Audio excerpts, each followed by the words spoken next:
ما این کار میکنیم فهم همون مشبهه مجسمه ای که برای خداوند جهت قائل میشوند. همون چیزا این کار میکنیم، میگیم شما خطا فهمیدید. بهترین سخنی که حضرت امام طحاوی میفرمایند میگن و تعالی عن الحدود والغایات والارکان والاعضاء والادوات لا تحویه الجهات الست كسائر المبتدعات. ماشاءالله. خب تعالی به معنی تنزه، خداوند پاک است از تمام اوصاف محدثات. این از حدود، خداوند حد ندارد. غایت گفتن نهایت یک چیز میگن، نهایت ندارد یعنی آخر ندارد.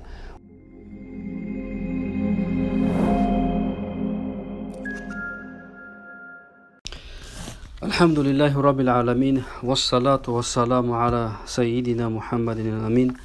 اللهم لا سهل إلا ما جعلته سهلا وأنت تجعل الحزن إذا شئت سهلا.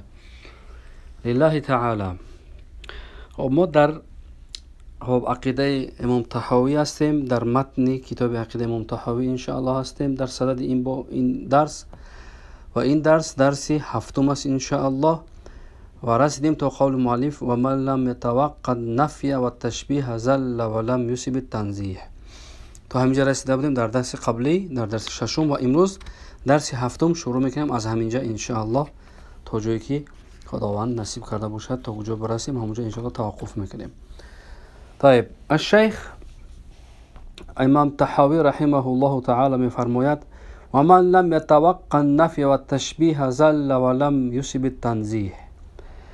و کسی میگه اگر حفظ نکند، یعنی دوری نجوید نفی را در حق خداوند، یعنی صفات ذاتی خداوند، و تشبیه را در حق خداوند، یعنی اگر نفی و تشبیه از خدا اگر دور نکند، زل ولم یصب التنزیه، او گمراه شده است و تنزیه، یعنی تنزیه خداوند را او درک کردگی نیست.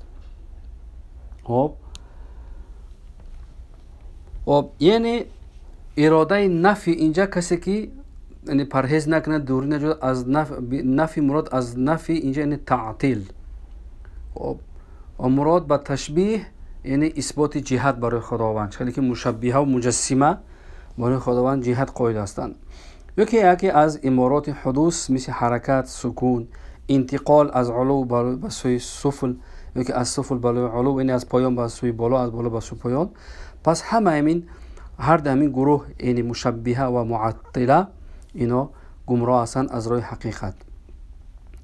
خب و من لم يتوقع یعنی کسی که پرهیز نکند، یعنی احتراز نکند از نفی تشبیه، که همین مشبهه و یعنی مشبهه و معطله همین چیزا میگن. یعنی وقتی که ولم یصب التنزیه، یعنی خب از تنزیه خداوند اون محروم میشود. ولم یصب التنزیه یعنی دریافت نمیکند، به حقیقت تنزیه خدا نمیرسد. تنزیه خداوند از مشابهت خلقش، یعنی امیر میگن تنزیه خداوند. اگر همین این کار، یعنی نفی و تشبیه این کار نکند، یعنی مقصد اثبات کند، نه و یصح. خب یعنی درست است که مثلا تفسیر کرده شد زل ولم یصب التنزیه، گفته میشد که یعنی زل یعنی رجوع به سوی نفی کننده است، یعنی گمراه شده است کسی که نفی میکند، یعنی معطله یعنی معتزله و فلاسفه را میگن. معطله کسایی که معتزله و فلاسفه و معتزله رو معطله میگن، علمای علم کلام. مشبهه معلوم باشه، مشبهه مجسمه زمانی ما که امروز برای خداوند اعضا قائل هستند و جهت و یعنی این کار میکنن تنزیه خداوند را. خب ولم یصب التنزیه یعنی این رجوع به کسی است که خداوند را مشابهت قرار میدهد. یعنی پس معنی این است که معطله که نفی میکنن اون چیزی رو که خداوند ثابت کرده است در حق خودش، اون معطله وقتی نفی کردن اونا گمراه شدن از راه حق و گمراه شدن و گمراه میکنن. و همچنین گمراه هستن اون مشبهه مجسمه ای که برای خداوند مثلا لفظ ثابت میکنن، نه که برای خود یعنی معنای لفظ را در حق خداوند معناش ثابت نمیکنن. میگن خداوند ولی بالله میگن دست دارد، چشم دارد، روی دارد، نه که ما نمیدونیم بلا کیفیت. برای خداوند دست و چشم و روی چیزا را اثبات کردن، اما با میگن بلا کیفیت. ما میگیم نه، خداوند صفت ید دارد، خداوند صفت وجه دارد، صفت دارد، اما تفسیر تعویل اجمالی که ما میکنیم میگیم علی ما اراد الله به تعالی، برای اون چیزی که خداوند میخواهد، یعنی تعویل اجمالی. اما برای امروز بعضی احمقا گمراهان ما مجبور است که می تعویل تفصیلی کنیم بفهمونیم برای او. مفهوم؟ برای همین مشبهه و مجسمه اونا لفظ اثبات میکنند اما معنا را اثبات نمیکنند، یعنی معنای حقیقی که در حق خداوند است که تنزیه از خب اون اعضایی که اونا اثبات میکنند برای خداوند او را اونا اثبات نمیکنند، فقط میگن لفظ. یعنی در آیات های متشابه و احادیث متشابه هیچ کس در لفظ اون یگان نفر اختلاف ندارد. اهل سنت و جماعت هم این با این اعتقاد داریم، چون این آیات قرآن و حدیث پیغمبر خدا است. انکار این ولی از کفر است. اما ما انکار میکنیم فهم همون مشبهه مجسمه ای که برای خداوند جهت قائل میشوند، همون چیزا انکار میکنیم. میگیم شما خطا فهمیدید. از سلف و خلف و از اهم اونا مثلا گویا که دلیل میارن از اهل سلف و اهل خلف، الله علم از کی میارن، لیکن میگیم که اون دلیل اون چیزایی که شما میگید برای خداوند ولی از بلا جهت قائل هستید، اونا ما در حق خداوند اثبات نمیکنین. خب اونا میگن که شما همین خیلی یک بهانه دارن، میگن شما برای چی اهل سلف یعنی 3 قرن اول تعویل نکردن، شما امروز میخواید اون را مثلا تعویل میکنین؟ نمیدونم.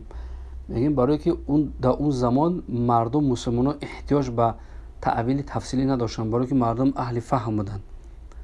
مسلمانان امروز اما این گونه نیست. آخر فسادی که امروز شده است متاسفانه با طریق اینترنت و ترجمه قرآن و ترجمه بعضی احادیثی، ترجمه تحت لفظی، فسادی که امروز پیش اومده است، مجبور هستیم که تعویل تفصیلی کنیم. ما اونو حضرت ها تعویل اجمالی میکردن به خاطری که نیاز به تعویل تفصیلی نبود،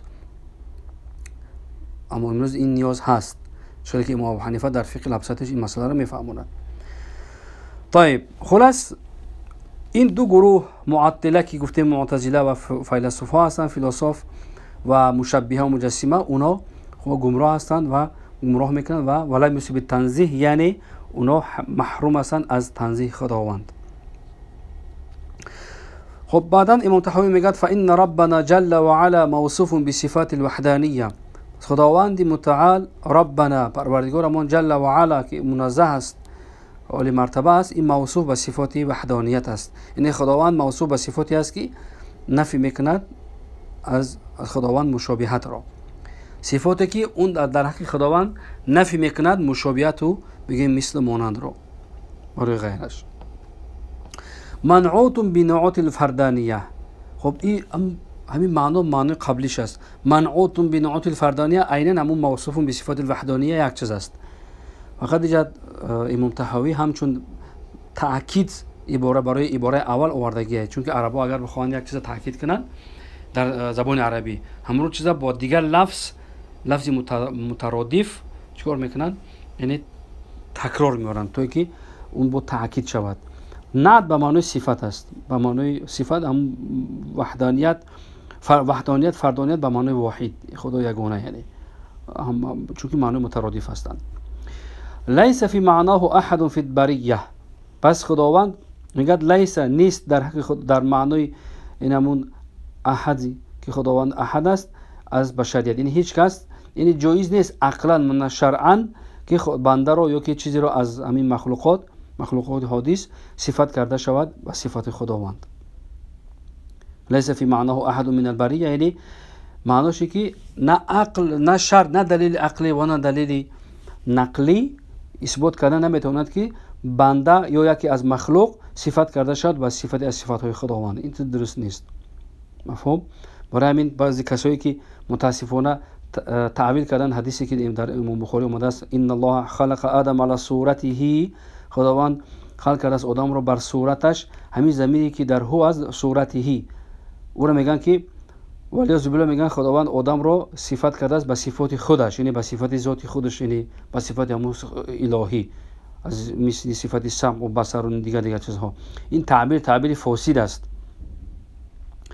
چون که در شرح امین طحاوی امام نووی در صحیح مسلمش در شرح حدیث میاد میگه ضمیری که در صورتی است این بر میگردد به سوی آدم، یعنی مراد خب انسان این آدم خلق شده است از اول نشأتی که اینو خداوند انسان خلق کرد بر همون صورتی است که بر همون صورت آدم بر آدم بر همون صورتی آدمیتش خداوند خلق کرده گیه. اینه می معناش که همون درازیش که 6 ذراع بود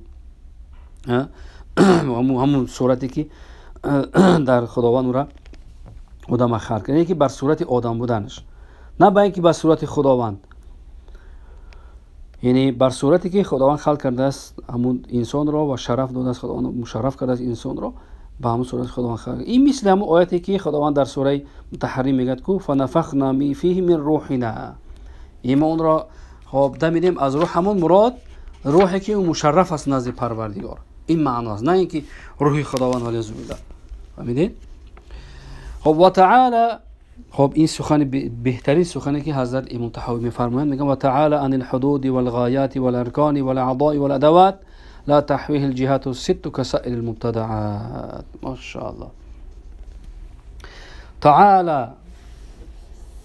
تعالی به معنای تنزه، خداوند پاک است. خب تعالی به معنای تنزه، خداوند پاک است از تمام اوصاف محدثات. این از حدود، خداوند حد ندارد. غایات، حد معلوم است همون حد یعنی اندازه. غایت گفتن نهایت یک چیز میگن، نهایت ندارد یعنی آخر ندارد. والارکان، خداوند ارکان به معنای جوانب، جانب ها. اعضا یعنی اعضای مثلا جمع عضو خداوند ندارد. والادوات اینجا مراد همون اجزای خوردی که در انسان وجود دارد. این گونه خداوند از این چیزها پاک است. لا تحویه الجهات، خداوند را تحویه یعنی احاطه نمیکند جهت های ششگانه مثل دیگر مبتدعات، یعنی دیگر مثل دیگر مخلوقات. خب طيب، این خداوند حد ندارد. حد معناش نهایت یک چیز میگن. واسه اگر ما نگاه کنیم آسمان تا هم یک نهایت یک چیز میرسد، سیست نهایت یک چیز میگن حد. و میگیم حد اندازه ندارد کو یک چیز اگر صفت کردیم تعریف کردیم میگیم این به حد است، این حد اندازه نداره. هم علمش زیاد است که دیگه حد اندازه ندارد. مقصد نهایت یعنی تمام شوی یک چیز میگن حد. خداوند حد ندارد، پس برای خداوند جایز نیست حدود، خب مساحت، مقدار در حق خداوند جایز نیست. تعالی یعنی تنزه، خداوند پاک است از حد. این از حد و مساحت و مقدار خداوند پاک است. خب از این معلوم میشود که امام طحاوی نفی میکند از خداوند، نفی حد معناش نفی میکند نفی حجم را، که پروردگار حجم نیست. برای اینکه چیزی که حد دارد او یک مساحت و یک مقدار یا اندازه دارد. وقتی که امام طحاوی تعالی گفت خداوند پاک است، منزه است از حد، یعنی خداوند حجم ندارد، حجم نیست پروردگار. و معنای غایت یعنی نهایت ها. این صفت اجسام است، صفت جسم است. این نهایت هر یک چیز او میگن صفت جسم. این از صفت اجسام است. خداوند غایت هم ندارد. ارکان یعنی جانب و جانب یعنی هر یک چیز جانب دارد که یک پرش میگیم یک جانبش. پروردگار جانب ندارد. معنای اعضا یعنی جمع عضو، خداوند عضوی، اعضا اینجا به معنای عضوی کبیر یعنی عضوی کلان. خداوند از این چیز پاک است، چون که عضو این از خصایص اجسام است. ادوات یعنی جزهای مایده‌ای که در مثلا در انسان وجود دارد، مثل همون گوشت مثلا بگیریم، اگر مثلا انگشت یعنی زبان، دندان، گوش، لب، اینا همش یا چی هستن؟ ادوات هستن. یا که هم کمک میگن، چی میگن در بالای زبان یک چیزک هست، گوشتک، کمک میگن. خلاص یعنی این از این چیزها خداوند چی است؟ پاک است. یعنی خداوند منزه است از حد، یعنی از حجم، غایت، نهایت هر یک چیز. ارکان جب با معنی گفتیم جانب ندارد پروردگار، جانب بالا چپ راست این چیزها. اعضا، پروردگار عضوی مثل دست و پا و سر این چیزها ندارد. ادوات مثل اعضای خرد، گوش، دندان و زبان این چیزها پروردگار ندارد. تنزه، تعالی ای تنزه، خداوند پاک است از این چیزها. خب بعدا میگه لا تحویه الجهات الست، پروردگار جهت های ششگانه در بر نمیگیرد. یعنی جهت ششگانه چی است؟ یعنی همون بالا، پایان، راست، چپ، پیش، عقب، اینا میگن جهت ششگانه. برای که اینها خب این پیش و عقب و بالا و پایان و راست و چپ اینا فقط در چیزی که او جرم باشد، یعنی جسم باشد، در او موافقت میکند، اما در حق خداوند موافقت نمیکند. یعنی یک چیزی که پیش دارد، یعنی طرف پیش است و عقب دارد، بالا دارد، پایان دارد، راست و چپ دارد، او حتما یک جرم، یعنی جسم هست. جرم یعنی جسمی که او وجود دارد. خب برای همین پروردگار از جرم، از جسم منزه که هست، برای اون خداوند جهت ها در بر نمیگیرد. از این معلوم میشد که جهت نه اینکه فقط در همین چیزی که ما میفهمیم، یک بگیم یک 10-15 متر یا 20 متر بالا یا که 100 متر بالا یا که 1 کیلومتر بالا، نه. جهت تا آخر همین جهت پروردگار جهت ندارد، یا که پایان تا آخر پایان، یا که طرف راست چپ، همین 6 طرف تا آخر شب پروردگار یگام جهت ندارد. از این معلوم میشه که پروردگار در بالا هم، چرا که میگن از یک قاعده نو گرفتن همین مشابه مجسمه امروز، میگن همون بالا ده، همون بالا ده، میگن همون عرش هم بالا، هم بالا میگن همون بالا ده، میگن و برای خدا انت جهت قرار دادی اخی، هم بالا یعنی جهتی بالا گفتی، باز میگه بلا کیف است. سبحان الله، اون نمیدونم عقل و چه قبول میکند، بلا کیف میگن. با همین مشابه مجسمه امروز که هستند، همین احمقا میگن پا میزنن که میگن جهت بالا، این بدعتی نو پیدا کردن. اول میگفتن در عرش شیشتگی جلوس دارد، با این امروز این کار میکنن خودشون، اما پیروشون این کار میکنن، میگن نه. خب اینا نمیگن، اینجا شما نفهمید، این در جهت بالا است. میگن رفع، ارتفع و علا، میگن نمیخیل بالا، میگن دیگه او طرف دیگه هم بالا ده، میگن سبحان الله. بالا کجا آخر؟ او بالا کشید یک جهت هست آخر. امام طحاوی حضرت چی میگن؟ میگن جهت ندارد پروردگار، جهتی بالا و پایان این چیزها در حق خداوند درست نیست.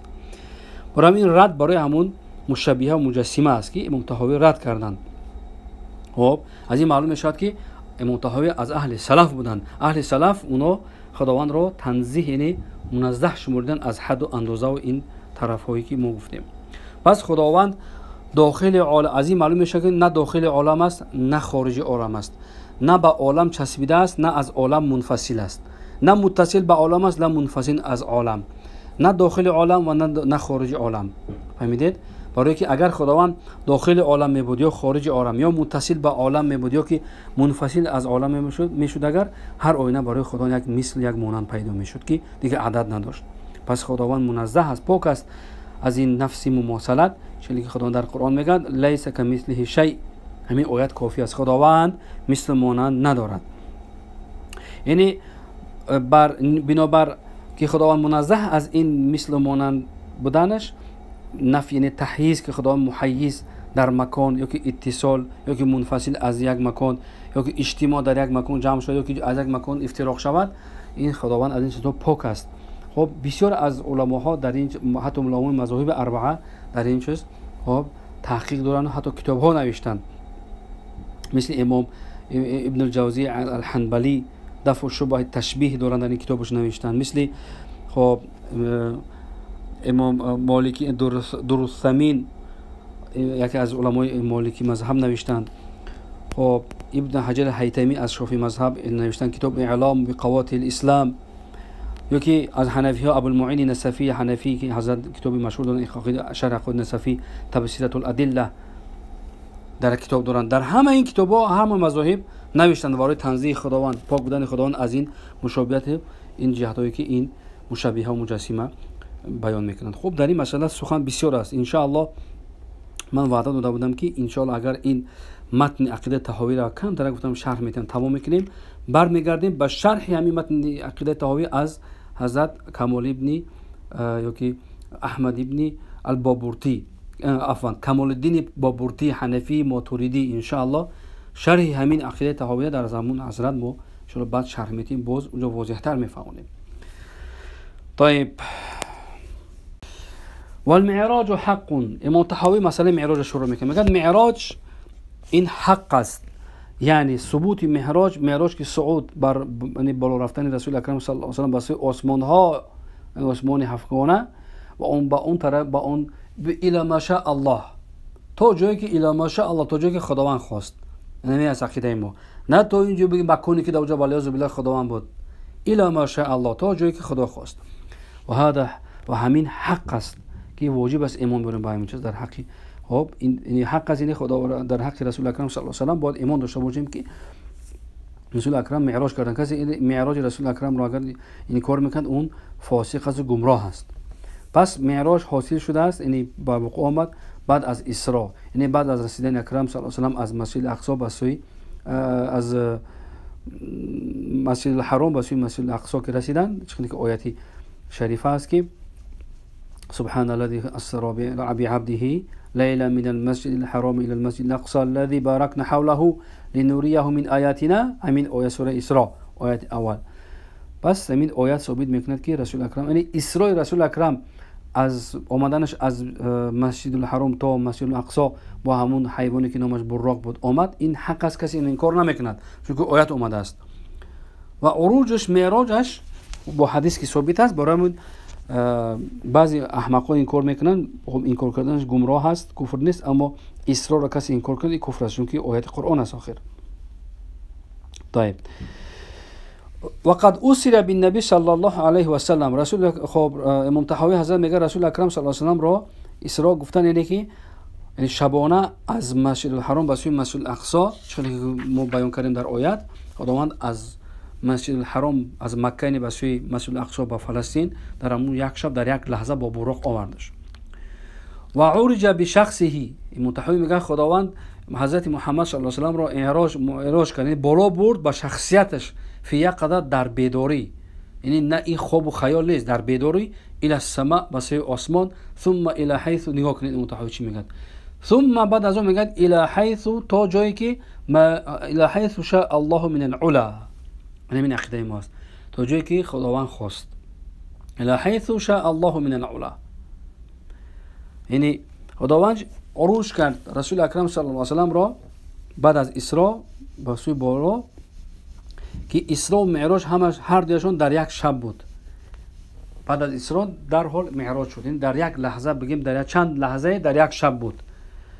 خب مراد از عروج رسول اکرم صلی الله علیه و سلم نزد اهل سنت و جماعت همین است که در حالت بیداریش رفتن به شخص و به هم روح و جسدش صلی الله علیه و سلم، یعنی در خیال و بگیم خواب نبودم، بگیم زنده، مقصد بیدار همیشه رفتن عروج کردن. و اکرمه الله بما شاء. امام طحاوی میگه خداوند او را اکرام کرد با اون چیزی که خواست خداوند، و اوحى الیه ما اوحى، و اون چیزی که وحی کرد خداوند به سوی محمد صلی الله علیه و سلم وحی شد. ما کذب الفؤاد ما رأى، که میگه دروغ نمیگه، فؤاد یعنی قلب، اینجا مراد قلب رسول اکرم صلی الله علیه و سلم، ما رأى اون چیزی که دید. فصلی الله علیه و سلم فی الاخره والاولى. پس خداوند یعنی ما اوحى فصلی الله علیه و سلم فی الاخره والاولى، یعنی چیزی که در پس دعا و درود به رسول اکرم صلی الله علیه و در آخرت و در اولا. خب اهل سنت و جماعت، خب جمهور اهل سنت و جماعت، اهل سنت دلیل میگیرند در آیات ما کذب الفؤاد ما رأى. اکثر علما یعنی اونجا مراد از فؤاد یعنی همون چی است، یعنی فؤاد یعنی قلب میگن، بر کذب الفؤاد، فؤاد یعنی مراد قلب رسول اکرم صلی الله علیه و سلم که پروردگار خداوند با قلبش دید میگه در همون شب، نه با چشمش. خب همین قول امام مسلم در صحیحش از ابن عباس در کتاب ایمان میارد. فهمیدید؟ ولقد رآه نزلة اخرى، در زیر همین آیات همین قول میارد امام مسلم که از ابن حبان عفوا از ابن عباس، که رسول اکرم صلی الله علیه و سلم با چشمش ندید خدا را، اما با قلبش دید. مراد فؤاد گفتیم اینجا، فؤاد یعنی قلب نبی رسول اکرم صلی الله علیه و سلم است، نه قلب جبرائیل علیه السلام.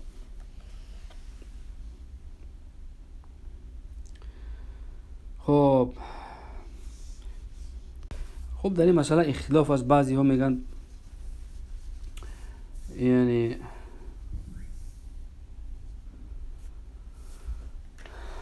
با چشم دید، خلاص مسئله اختلافی است، اما شده که امام مسلم آوردن از ابن عباس یعنی با قلبش دید خداوند را. خب انشاءالله در شرح همین طحاوی بعد از امام اکمل الدین بابرتی انشاءالله با شرح میتیم، مفهوم؟ خب اما مسئله چون امام طحاوی گفتن الى اوحى الیه ما اوحى، الى ما شاء، حيث الى ما شاء الله من العلا، همین مسئله اشاره این اختلاف است اقوال سلف اهل سلف. بعضیا میگن به سوی یعنی جنت رفت، بعضیا میگن عرش رفت، بعضیا میگن بالای عرش رفت، بعضیا میگن در اطراف عالم بود. خلاص یعنی هر جایی که بود نبود پروردگار یعنی مشرف کرد رسول اکرم صلی الله علیه و سلم بر عروش و آسمان ها. و بعدا امام طحاوی میفرماید میگوید والحوض الذي اكرمه الله تعالى به غياثا لامته حق. یعنی حوض رسول اکرم صلی الله علیه و سلم، حوضی که خداوند اکرام کرده است روز قیامت یعنی بنده هایش را، و برای امت پیغمبر خدا صلی الله علیه و سلم این حق است میگه. یعنی واجب است ایمان آوردن به وجود حوضی که از همون آب حوض می نوشد مؤمن ها روز قیامت. یعنی خداوند آماده کرد از حوض را، حوضی برای پیغمبرمون محمد صلی الله علیه و سلم، خب همچون یک بگیم یعنی همچون یک آزادی یا که نجات یافتن برای اون اهل جنتی هایی که اونها تشنه هستند از امتش در روز قیامت. برای این کسی از همون آب حوض اگر می نوشد از حوض کوثر، خب هیچ وقت بعد از اون دیگه تشنه نمیشد از در جنت. خب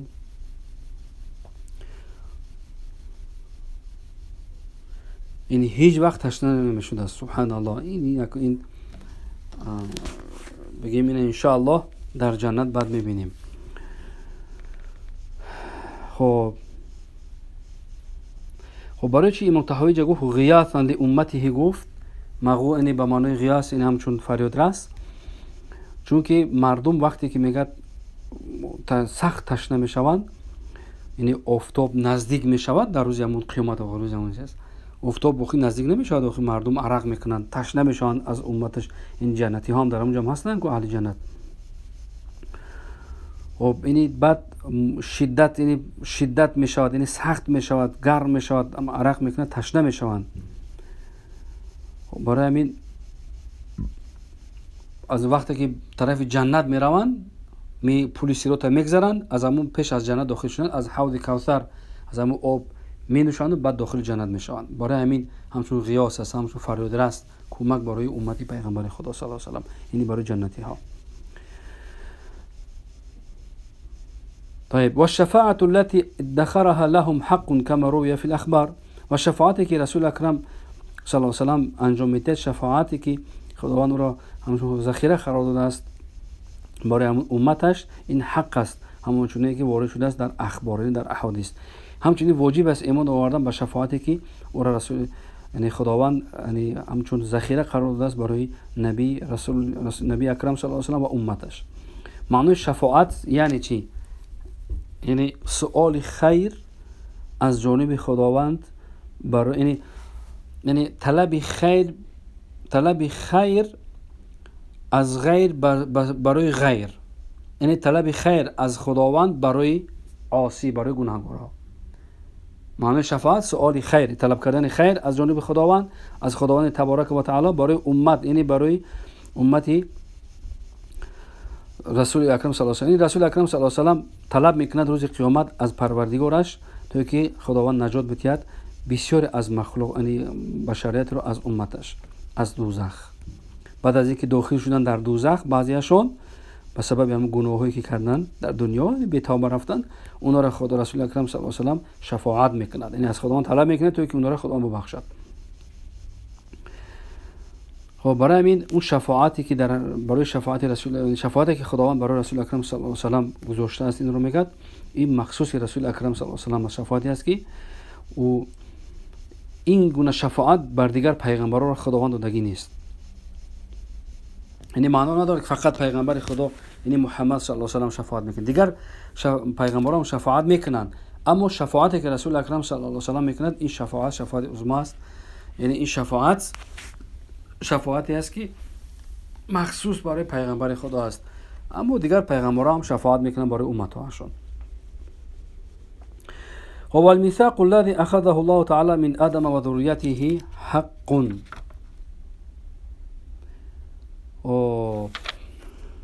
خب در همین جا انشاءالله فکر کنم درس من میکنیم انشاءالله تو قول مؤلف رسیدیم والميثاق الذي أخذه الله تعالى من آدم وذريته حق.